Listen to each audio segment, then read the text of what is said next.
India dialogue. Just to explain why we're here this evening, this is Network 18's attempt to engage with policymakers, with thought leaders, to actually bring together an agenda for change, to draw out a blueprint for change for India. The attempt here this evening is to go beyond the audience that's here with us. Thank you very much, by the way, for joining us here. But the attempt here this evening is to take your opinions, your voices, your thoughts to an audience of millions of people across the Network 18 channels. This program is being broadcast live across various Network 18 channels, including CNBC TV 18, CNBC Awaaz, CNN IBN, IBN 7, and a bunch of others. The approach here is not to look for sound bites. The approach here is to engage and to create a dialogue for change. Our theme today is not a new one, but it is a relevant one as we head towards the 2014 general elections. Is good economics good politics, or is good economics bad politics? I think politicians from various political parties at this point in time are grappling with this dilemma. Just how hard should you push the reform agenda without it becoming politically inconvenient? We have special guests here today with us to discuss exactly this particular theme and an agenda for change. Our first speaker is a lady who's proven that good economics can be good politics as well. Sheila Dikshit is in her third successive term as Delhi's Chief Minister. She's been back for 15 years now in the capital. She's been voted back every single time on the back of her performance and the performance of her government. She has been able to provide a better quality of life for Delhi. But as Delhi heads into another election, is Sheila Dikshit ready to deal with whether the reform agenda that she's been able to trying to push in the capital is going to come back to haunt her politically? Those are going to be the questions that my colleague Rajdeep Sardesai, the editor-in-chief of our sister channel CNN IBN, will put forward to her. This is also a very interesting time for the Indian economy. As you're all aware, the Indian economy has been going through a painful period. We've seen the slowest growth rate in more than a decade. The rupee has been battered to an all-time low. The current account deficit is at an all-time high. So we are privileged here to have with us this evening two of the world's best administrative economists, Dr. C. Rangarajan, former governor of the Reserve Bank of India and the head of the Prime Minister's Economic Advisory Council. Also with us, a man who is perhaps the closest to the Prime Minister, has the ear of the Prime Minister, Mr. Montek Singh Ahluwalia, Deputy Chairman of the Planning Commission of India, the man who is responsible for really putting together the blueprint for the 12th plan. We will also then be joined shortly on a very special panel discussion by two regulators who've been part of the Indian bureaucracy, so they know what it takes to execute decisions in a political vacuum. Dr. Rahul Kullar, Chairman of the TRAI, and Mr. Ashok Chawla, Chairman of the Competition Commission of India. So without further ado, ladies and gentlemen, I'd like to welcome on stage my colleague, Rajdeep Sardesai, Editor-in-Chief of CNN IBN, and the Chief Minister of Delhi, Sheila Dikshit.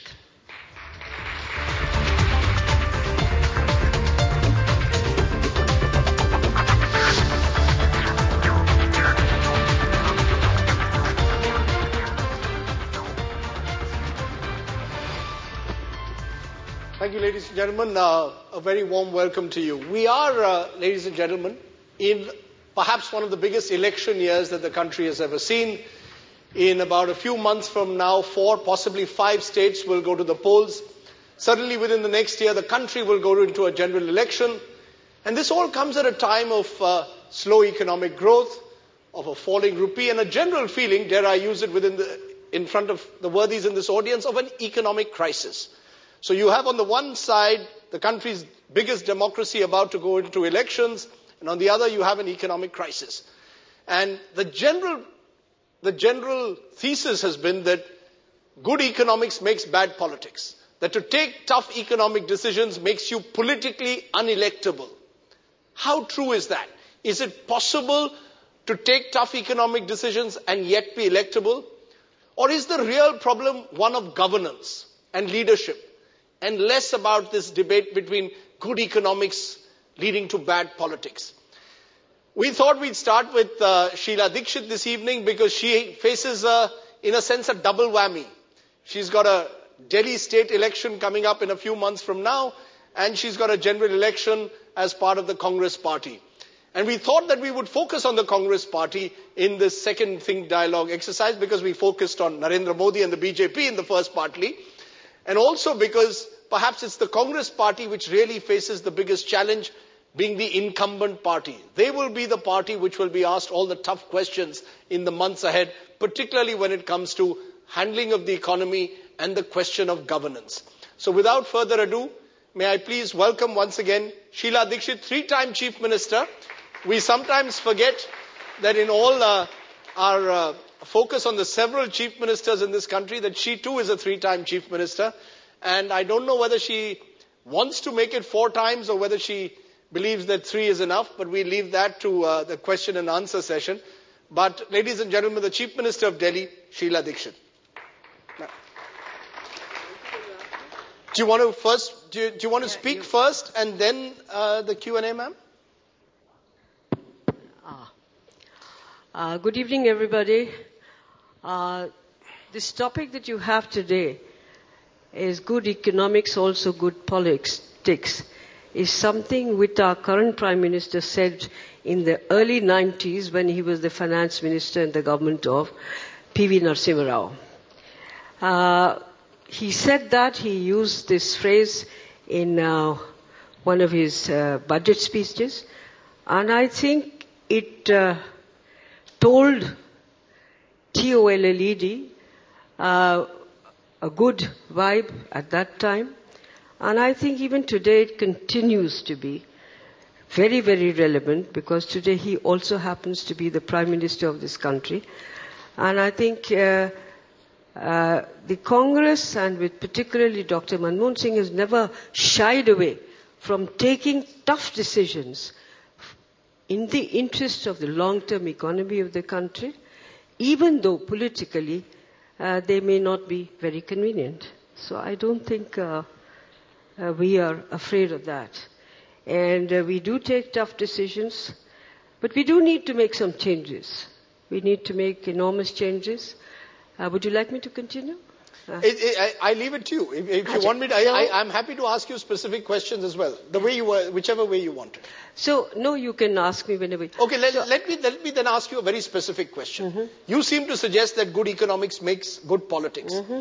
You're in an election year in Delhi, mm-hmm. where you're facing the heat for hikes in power tariff. Mm-hmm. You're facing the heat for hikes in water tariff. Mm-hmm. You brought about reform in power distribution. Many believe that it's led to hikes. It's led to, they claim, unaccountability of discoms. The Aam Aadmi Party is refusing to pay these power bills, saying they are inflated. And you find yourself under pressure because let's be clear. It's an emotive issue and it appears to have struck a chord. No. Why should I be paying high power tariffs? Why should I be paying more for my water? Rajdipji, I don't agree with you one bit. We are the best power producing states in the country. We get our power. We've done whatever has been possible. And it still remains the cheapest. It's just that Delhi has got a lot of people who inform people that even if you raise or hike anything by 5 paisa or 20 paisa or 1 rupee 25 paisa, there's a cry by 5%, 10%. Recently, both Haryana and UP have raised their tariffs by 20 to 30% and 15 to 20%. So it's not that. And I can tell you one thing, that at least you are assured of a supply here, that we have not raised our prices. And if and when prices do rise, it's because fuel costs and other costs have gone up. There is inflation all over, so it impacts the distribution of power also. So I don't agree with you there, and I don't think whatever the gentleman's name you took just now, that Mr. Kejriwal has taken it up, I don't think the common man believes it. You know, the sale of air conditioners in this city has doubled, and the sale of these transformers or generators has come down so drastically that there are hardly generators being used. Now this is because people are using electricity. So naturally their bills are going to become more. If I use one air conditioner and you use 5, yours are going to be 5. And let me remind everybody this morning only that Mr. Kejriwal had not paid his bill for so many months. His electricity was cut off. So here you are, a person who's saying cut off electricity because you haven't paid, you don't want but to. Ma'am, What is he trying? What is the message he is giving? I want to ask you that. Is he giving the message, don't pay for anything?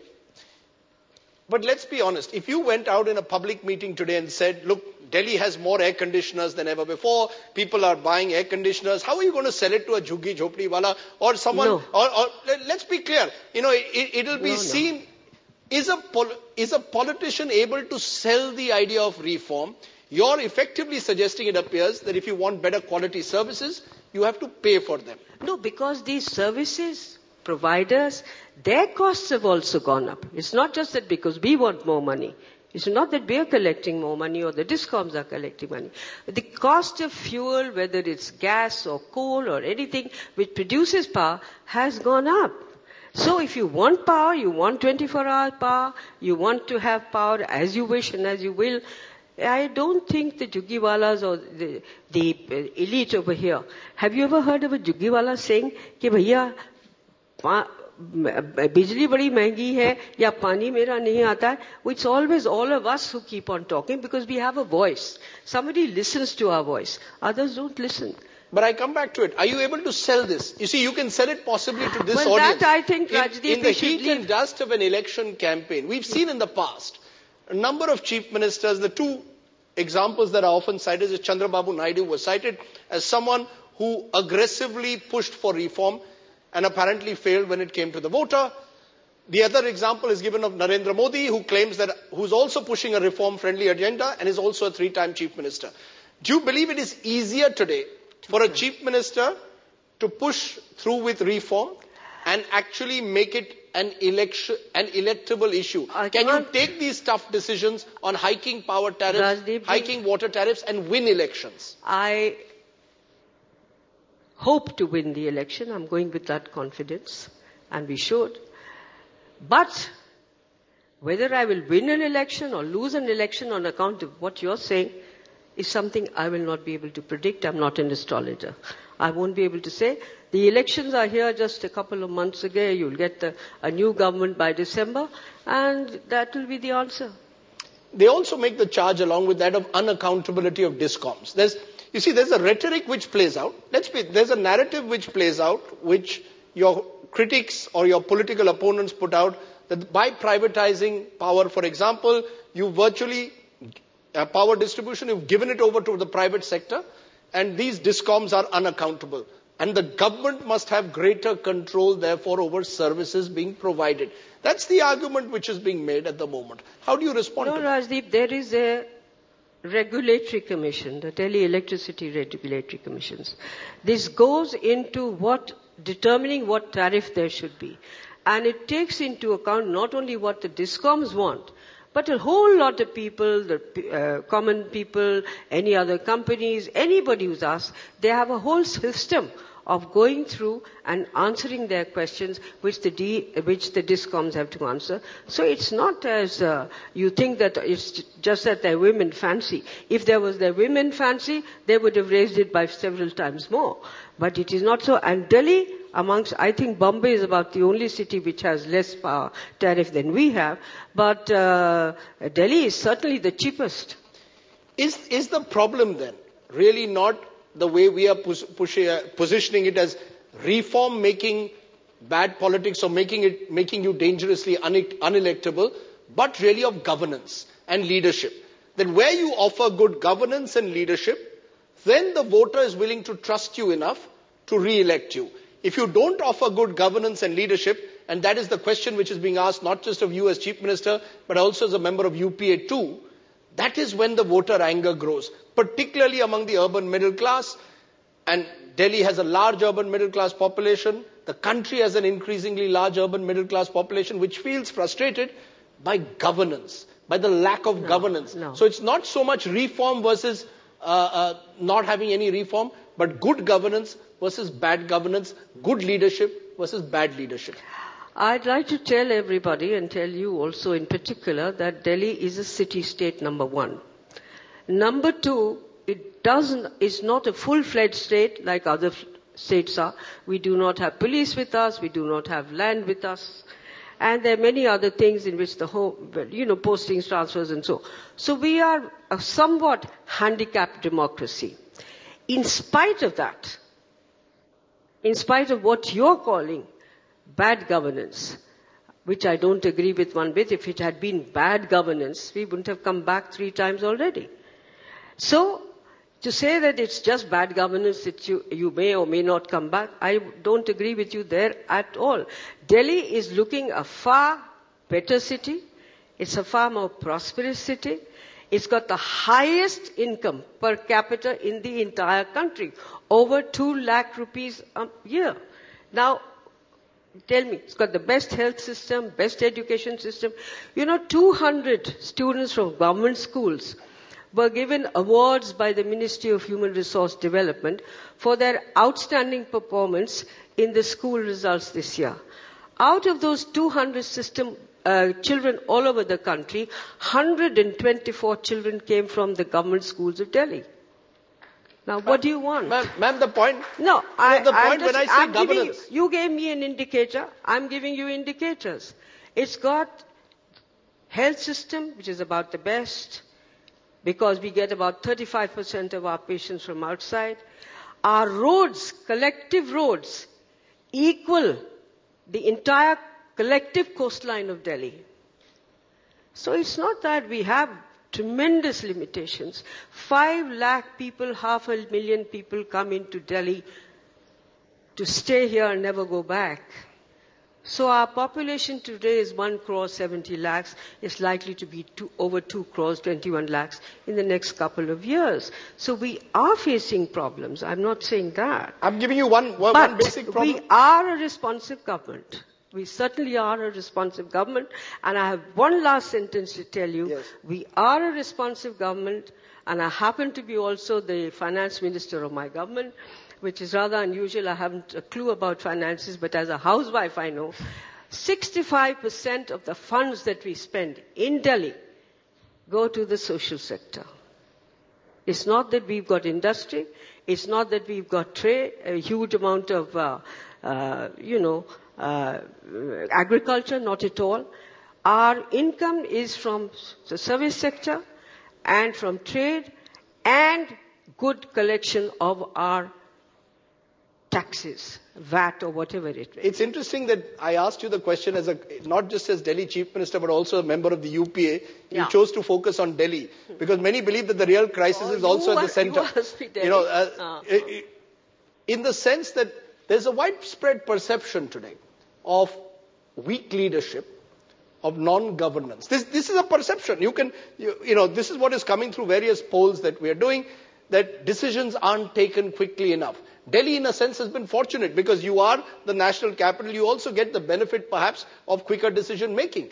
But there is a sense in terms of infrastructure projects. This is a country at the moment where 1,50,000 crores worth of infrastructure projects are stuck. Not because of coalition politics, ma'am, but simply because decisions aren't taken in time.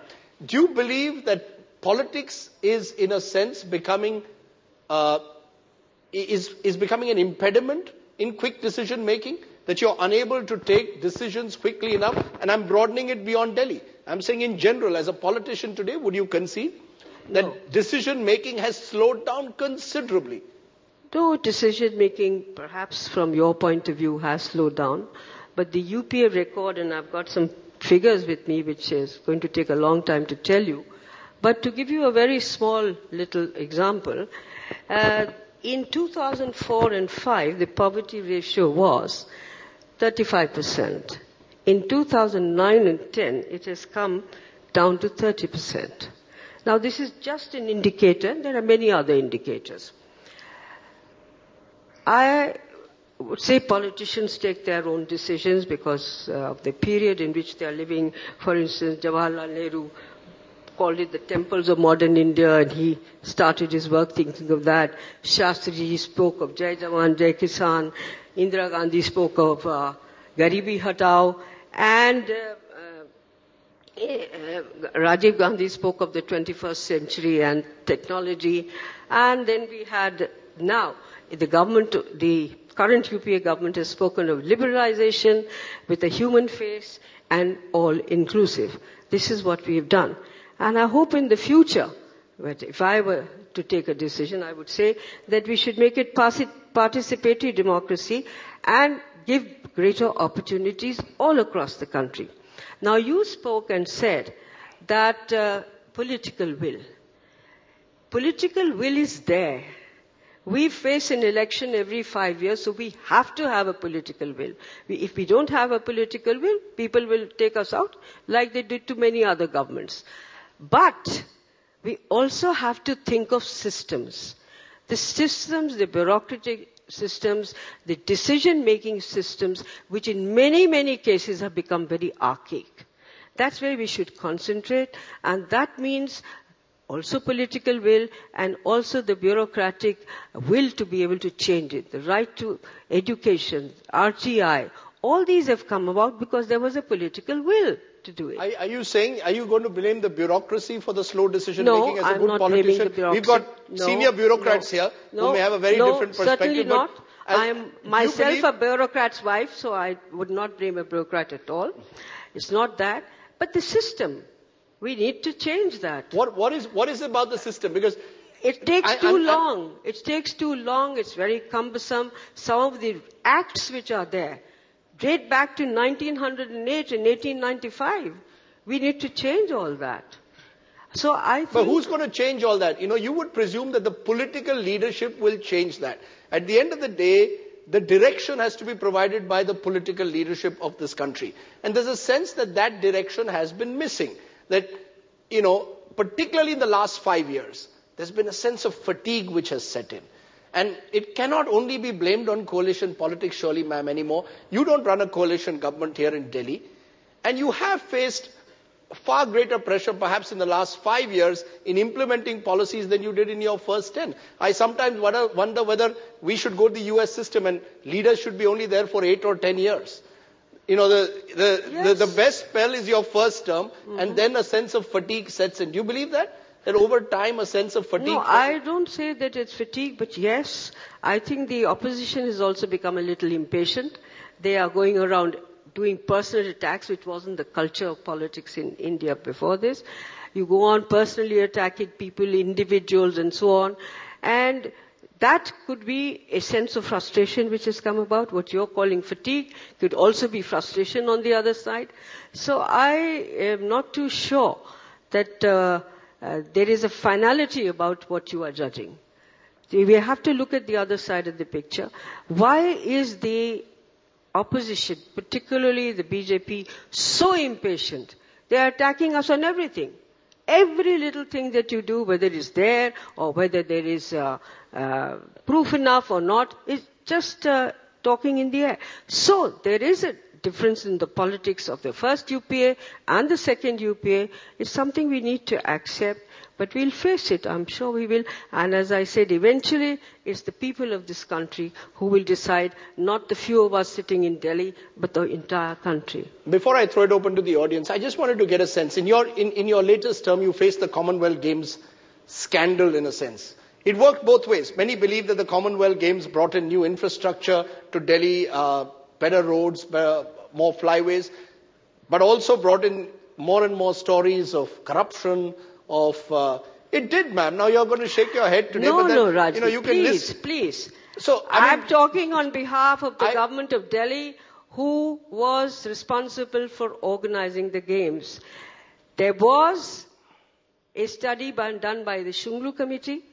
It was answered point-wise. It's been shelved. Nothing has come out. The CAG brought out a report. That was answered para-wise by para-wise. It's been out. Nothing has happened. Now there are some people who may have done something or may not have. I'm not taking the responsibility for everything. But they were games which all of India was proud of. And I felt deeply hurt when our own people were running them down. Everybody else was talking they were the best Commonwealth Games. And we ourselves were running ourselves down. Well, you've got a CAG, you've got whatever you have, CVC or CBI and all to go into all that. What has come out?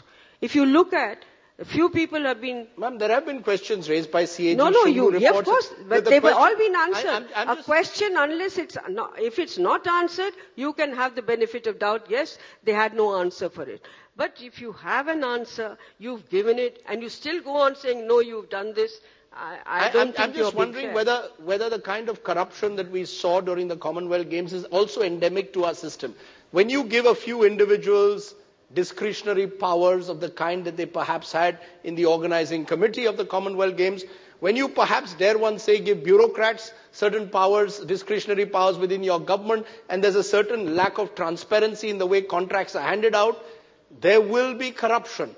And therefore there's the feeling that there is one sense that so-called reform... What do you mean by there will be corruption? So-called reform has led to cronyism. Concerned, I cannot say about the organizing committee, but where governments are concerned, you've got all the bureaucrats sitting here. Every little tender is gone through very carefully. They have this L1, L2, whatever it is. And no bureaucrat really likes to take a risk, even if it is at the cost of delays or quality also.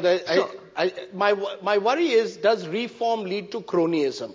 That whenever you go and the government wants to bring in change, whether it's through a big project, whether it's through allotting resources, the nature of the decision making is such that it actually encourages cronyism. We saw it in the Commonwealth Games in a sense. Much of the corruption in the Commonwealth Games was cronyism, handing over contracts to favored individuals.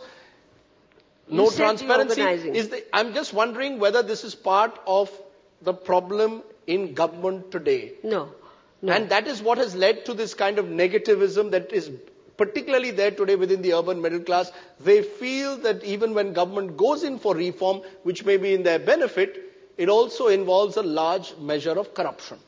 No, I would not say. I think the RTI, what it has done, it's a very good thing. It was a very good step. But it has led to people becoming little or much more careful than they perhaps were before that. So because there is a whole, I can tell you about Delhi, there is a whole group of people who think RTI is their job. They earn something out of it, they don't, I do not know. But RTI has slowed down and has made the bureaucrat and all of us also कि भैया इसको ध्यान से करो, कहीं कोई ना कोई ऐसा सवाल ना उठ जाए जिसमें corruption की बू आए. So it's actually become a double-edged sword in a sense. In a sense, it has slowed down decision making. Yeah. You're saying RTI has slowed down government decision making. Yes, it has. And I can tell you that from the experience of my own government. I cannot say that about other governments. Maybe they feel differently. So you actually fear the RTI? I mean, why would I don't say I fear the RTI. I fear its misuse. Please. I fear its misuse, not the RTI. Delhi was one of the first states to get in RTI, even before anybody else there. Kular Sahib was there, he was there. So it's not that you fear it, but misuse, yes, certainly you don't want. And has it really brought transparency? Because the aim was to make government systems transparent. The fear is it hasn't brought in transparency, but it's slowed down government decision making. No, it has certainly brought in carefulness, maybe extraordinary carefulness. What has brought down transparency wherever it has been used is technology. If you go to one of our registrar's offices, you don't have to deal with any human being, none of the touts outside. You just go in, it's all computerized. You get whatever you want, whatever you want to have registered or buy or whatever it is, it's done there. The same thing has happened with birth certificates, the same thing has happened with driving licenses and all. So wherever technology has been used, people are much more confident that corruption is not there. Let me put a final question. You can never do a debate or a Q&A with the Delhi Chief Minister without asking law and order. Law and order is an integral part of governance. Yeah. I mean, government's confidence, people's confidence in government is often dependent on the government's ability to provide law and order. The general impression is that Delhi has not been able to qualitatively improve law and order. The terrible rape that took place 6 months ago, yes, in a sense, was a graphic illustration of, many believe, all that had gone wrong in Delhi. And your response has always been, the police is not under my control. Now, surely a decision on policing, a decision on police reform, should be a political decision that should be taken, which is in the interest of good governance, which will restore confidence in law and order. Why is that not done? Why are politicians unable to come together on something as simple and basic as police reform? Why is it that Delhi's law and order situation is simply passing the buck, where every time you're asked a question about a rape, you say, sorry, law and order is not my subject, please go and ask the Home Minister. That is simply getting away from the problem, ma'am. No, I'm not getting away from the problem. It's a hindrance which I suffer from. I cannot do anything about it, but I have raised this question time and again with the powers that be, whether it's the police commissioner or the home minister or the secretary home under whom it comes. I've done it. I'm the only one who goes on speaking about it, that please train your policemen better. Also see that at least normal law and order, because the VIPs also live here, the diplomats also live here, so you cannot have treated law and order treatment cannot only be for people, it's for VVIPs, for every installations and so on. It's the capital of the country. But I'll tell you one thing, we were the ones who raised this voice. Now it is for the government and the parliament, through an act of parliament only, and we've already done it several times over, that give us the normal law and order. It hasn't happened. Parliament has become dysfunctional. Parliament, many believe, part of your problem. No. When we look at politics in this country, you mentioned about how politics has become adversarial and contentious. Yes, Parliament has become dysfunctional. Yes, where is the legislation? Because opposition does not want to listen to anybody's point of view except go on. But the government has to take the initiative as well. No, in Parliament, everybody, as a member of Parliament, has the right to speak and has the right to walk out whenever they want to. We run our assembly, it's fine, there's no problems of walking out now.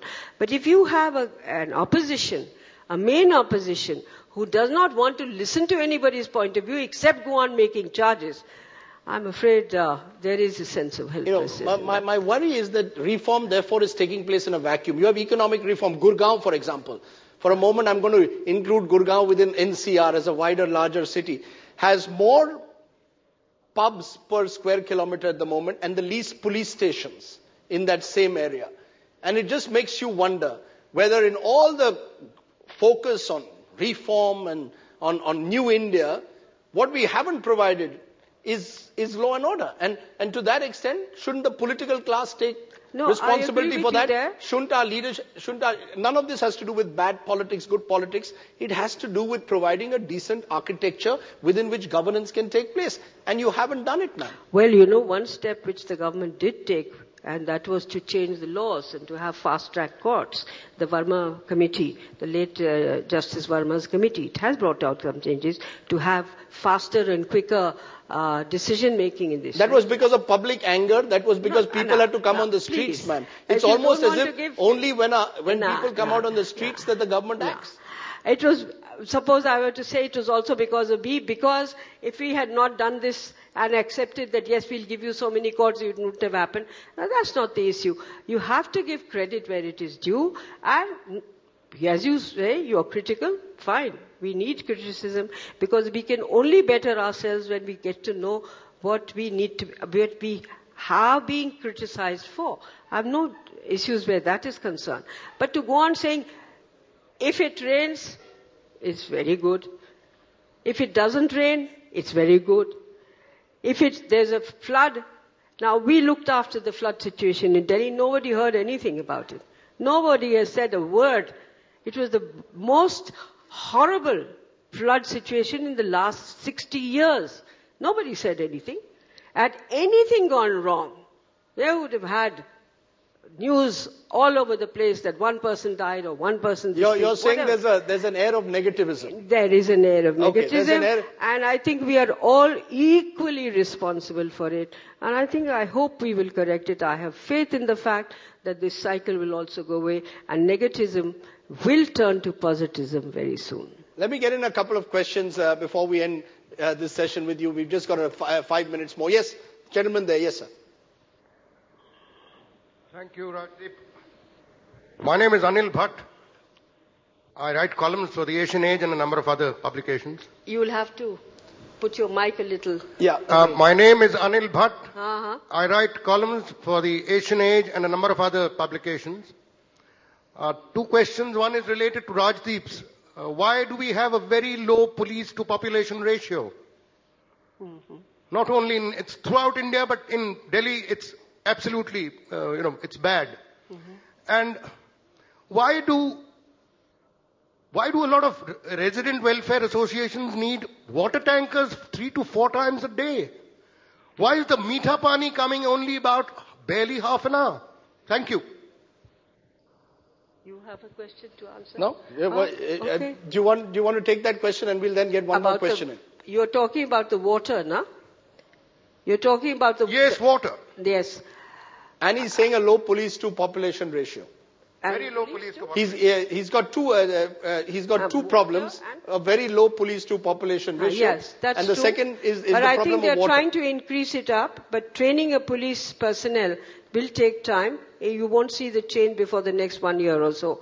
But I think the police are very, very conscious of the fact that they need to increase the number of policemen per population. Now, what about water? In Delhi, water production or, treated water has increased from 680 million gallons to 890 million gallons in the past couple of years. The problem with water in Delhi is that Delhi has no water of its own. It has to get it from the Himalayas, either from Uttarakhand and UP side, or from Haryana and Punjab side. Uttarakhand side has been fairly good. We have been able to put up a water treatment plant of 142 million gallons about 7-8 years ago. But Haryana and Punjab refused to give us water in spite of the fact that we have paid for a tunnel to bring water especially for Delhi, and it hasn't helped. So I'm afraid this is where we'll have to use conservation, because it looks very unlikely that we are going to get more water. Let me get in one more question. Yes, the gentleman there. Yes, sir.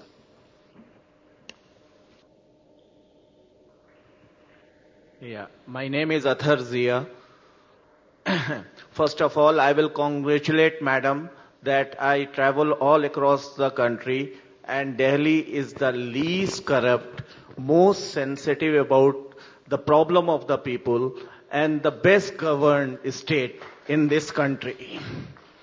But there are a lot of scope of improvement. I will just point out 2-3 points. What's your question? There is no question, just one question, just suggestion, yeah. Yeah. One is that I just go across, when I travel to the old Delhi, I see across people sleeping on the pavements. We don't have, at least in Delhi, it's very costly accommodation. And for poor guys, there is no option to spend their night. And it is so simple that we have proper night shelters, quite ventilated, as well as there should be provision for economical food for them, which could be provided very easily. The kind of fund you have and the kind of facilities Delhi have. First thing. Okay, let her respond to that. You've raised a specific issue on food, because food security, ma'am, has become a big issue. And the street vendors who are providing the cheap foods out here, they are vanishing like anything. They are being exploited and they are being harassed by the police as well as other people. And I take your point. Let her respond to that, ma'am. Because food security in particular. Just about the food security also. One question, Rajiv. One question. It's very important. I will let you know about the UPA government, that the kind of wastage is there, whether it is Narega, whether it is the waiving of 80,000 crore of farmers loan, and now the food security. 150,000 crores, will be put, because all these are consumption expenditure. People like Montin Singh Ahluwalia is sitting out here. And how dare they can have these policies with no money we have and so much of deficit financing. In 8 years, our economies has been shattered by this UPA government. Just a second. Despite having a good intention. We'll get Mr. Ahluwalia to respond to that, and that perhaps will be the wider debate. But there's a sense, ma'am. There's, somewhere in that question is a general anger. You called it negativism, but there is anger. Yes. The anger has been built up over a period of time. Now, we can't ignore the anger itself. There is a sense that maybe the anger is being caused by what I suggested was lack of governance and leadership in general, not just in Delhi. But there are specific problems that people have. Do you believe expectations are rising so high and governments are unable to meet the expectations? And that's where the disconnect is coming between your desire to reform and, as you said, the system not reforming fast enough. So there is this anger which is built up. You built up expectation and you're not able to match it. This anger is there because of disappointment, because our aspirations are rising, which they should. It's not a bad thing at all. If you reach one step of the ladder, then you want to go to the next step. That's there.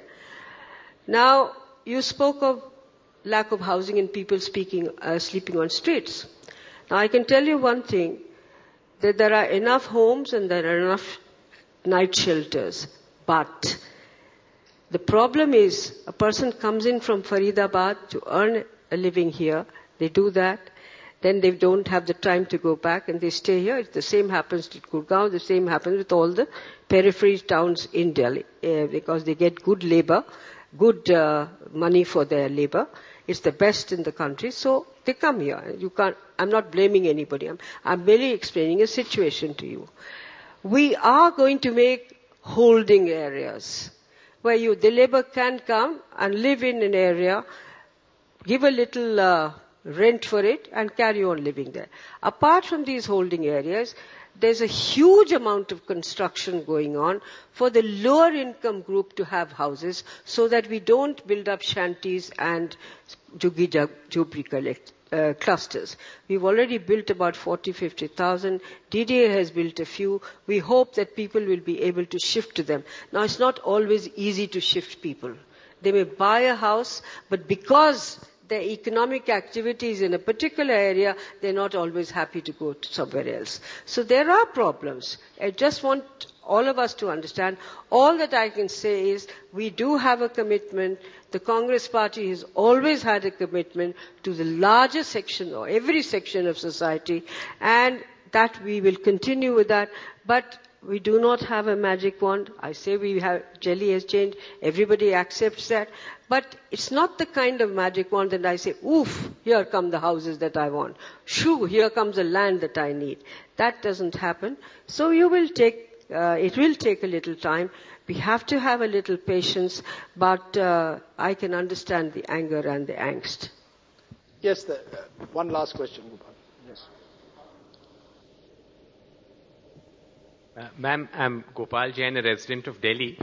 Since the theme this evening is whether good politics or good economics makes good politics, if you could give us one example of the Delhi government action or measure where good politics or good economics made good politics, and one failure where bad politics made bad economics. I'm confused with your question, but anyway. Is there a decision you made in the last 15 years which has cost you believe, electorally? Is there a decision? Is there a particular decision you made possibly which you believe in hindsight didn't make political sense? No, there's always scope to do better. Or one decision that you believe actually benefited you politically? I think there's the Delhi voter knows everything. He either sees something, if he looks at a metro or he looks at a flyover or he looks at the green cover or he looks at better roads, he can see it. You don't have to tell him or you don't have to publicize it. And he feels it. If the Delhi citizen today, the elderly citizens are getting a pension of 1,500 rupees, he feels it. And if the children are getting Ladli scheme, or the children are going to school, or the school system is becoming better, or the hospitals are becoming better, they feel it.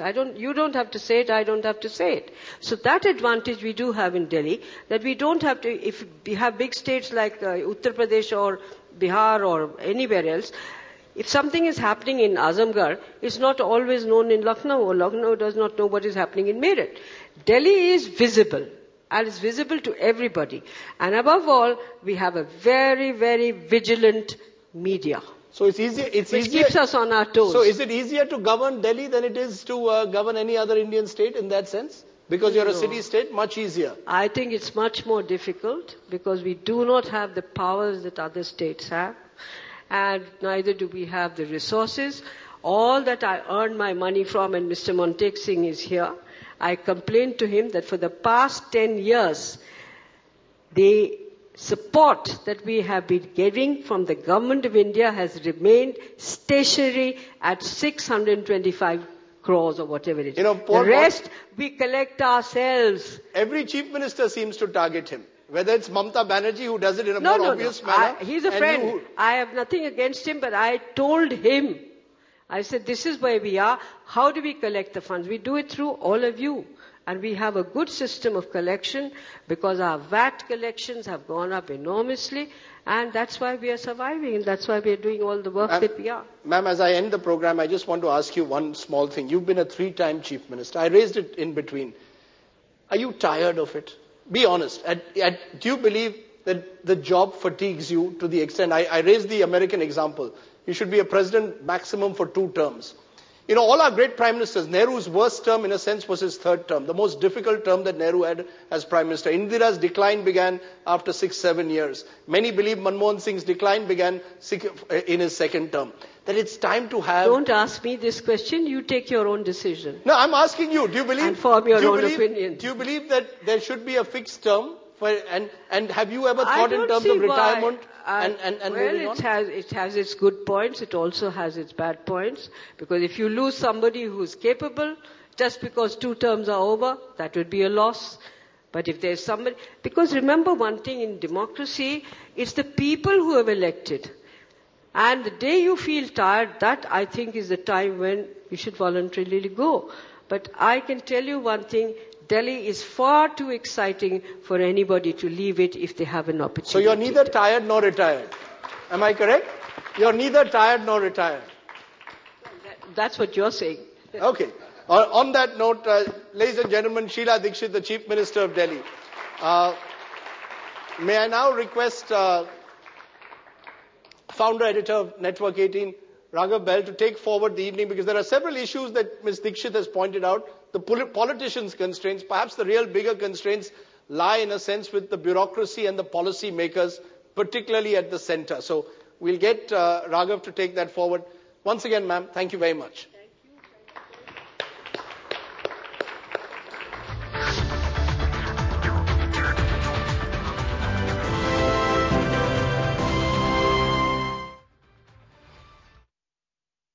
The world is here at Sharda University. Where are you?